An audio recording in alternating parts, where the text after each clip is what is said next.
Hello दोस्तों, नमस्ते, प्रणाम। मैं पूजा तिवारी आपके अपने यूट्यूब चैनल पूजा तिवारी अवधी गीत पर स्वागत करती हूँ।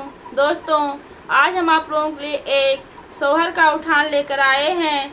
आप लोग वीडियो को लास्ट तक देखिए। पसंद आए तो लाइक, सब्सक्राइब, शेयर और कमेंट करना बिल्कुल मत भूलिएगा। मोर ढोर होरी अंगनवा खेला हो ललना, मोर ढोर होर अंगनवा खेला हो ललना।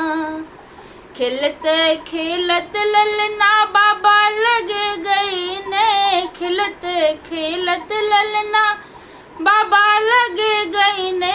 जिया हो बचवा मोर चौखट जगवला, जिया हो बचवा मोर चौखट जगवला, जिया हो बचवा। मोर ढोर हुर अंगनवा खेला हो ललना, मोर ढोर हुर अंगनवा खेला हो ललना। खेलत खेलत ललना पापा लगे गई ने, खेलत खेलत ललना पापा लगे गई ने। जिया हो ललना मोर कुलवा बढ़वला, जिया हो ललना मोर कुलवा बढ़वला, जिया हो ललना।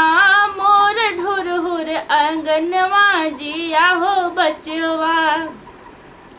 खेलत खेलत लालन चाचा लगे गई ने, खेलत खेलत लालन चाचा लगे गई ने। जिया हो ललना मोही चाचा बोलई बा, जिया हो ललना मोही चाचा बोलई बा, जिया हो ललना। मोर ढोर हुर अंगनवा खेला हो ललना। खेलत खेलत ललना मम्मी लगे गई ने, खेलत खेलत ललना मम्मी लगे गई ने। जिया हो ललना नाव बाझिन छोड़वला, जिया हो ललना नाम बाझिन छोड़वला, जिया हो ललना।